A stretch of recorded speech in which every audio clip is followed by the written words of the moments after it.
మహా న్యూస్పై BRS party నాయకులు దాడి చేయడాన్ని తీవ్రంగా ఖండిస్తున్నాం.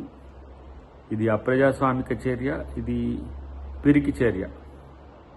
చట్టపరంగా న్యాయపరంగా ఏ అంశాలు ఉన్నా కూడా ఎదుర్కోవాల్సిన స్థితిలో సహనాన్ని కోల్పోయి బీఆర్ఎస్ నాయకులు చేస్తున్న ఇలాంటి దాడులు సహించరానివి. అన్నిటికంటే ముఖ్యంగా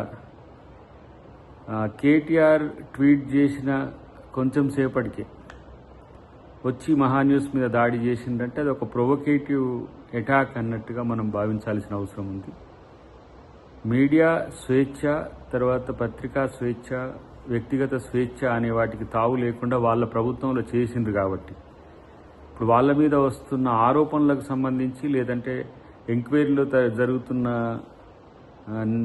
నిజాలు బయటికి రావడం వల్ల తట్టుకోలేని స్థితిలోనే ఇలాంటి దాడులకు తెగబడుతున్నట్టుగా మనకు కనబడుతున్నది. దీని విషయంలో ప్రభుత్వం చాలా సీరియస్గా స్పందిస్తుందని నేను భావిస్తున్నా. అన్నిటికంటే ముఖ్యంగా ఇది బీఆర్ఎస్ పార్టీ సంస్కృతి. 9 సంవత్సరాల పాటు అధికారంలో ఉన్న తర్వాత, అధికారం కోల్పోయిన తర్వాత ఆరోపణలు లేదంటే వాస్తవాలని బయటపెట్టే క్రమంలో ఇలాంటి దాడులకు దిగడం అనేది చేతగానితనంగానే మనం చూడాల్సి వస్తుంది అనే విషయాన్ని గుర్తుపెట్టుకుంటే మంచిది. దీనికి చట్టపరమైన చర్యలు తీసుకునేందుకు ప్రభుత్వం సిద్ధంగా ఉంటుందని నేను కోరుకుంటున్నాను. ప్రజాస్వామ్యంలో ఇలాంటి దాడులకు అవకాశం ఉండకూడదు. కానీ బీఆర్ఎస్ పార్టీ తెలంగాణను తన ఏదో జాగీర్గా భావిస్తున్న పరిస్థితి చాలా విడ్డూరంగా కనిపిస్తున్నది.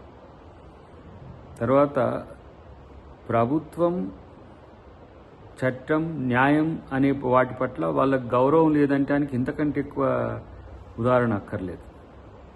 సో గతంలో వాళ్ళు చేసిన వికృత చేష్టలో, లేకపోతే నీచపు చర్యలో, లేకపోతే ప్రజాస్వామ్యం అపాస్యం చేసే విధంగా వ్యవహరించిన తీరో సిగ్గుపడాల్సింది పోయి ఇలాంటి పరిస్థితిని తెచ్చుకోవడం అనేది వాళ్ళు పునరాలోచించుకోవాల్సిన అవసరం ఉంది. అన్నిటికంటే ముఖ్యంగా ఇవాళ బీఆర్ఎస్ పార్టీ మనుగడే ప్రమాదంలో పడే స్థితికి వాళ్ళే తెచ్చుకుంటున్నారనే విషయాన్ని అర్థమవుతున్నది.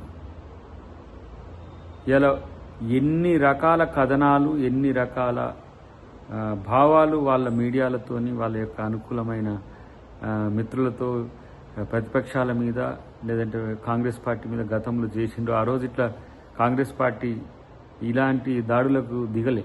ఎందుకంటే ప్రజాస్వామ్యంలో నిజం ఎప్పటికైనా నిలకడగా ఉంటుందనే ఉద్దేశంతో ఉన్నాం. దీనికి బీఆర్ఎస్ పార్టీ సమాధానం చెప్పుకోవాల్సిన స్థితికి రావడం అనేది సిగ్గుచేటు.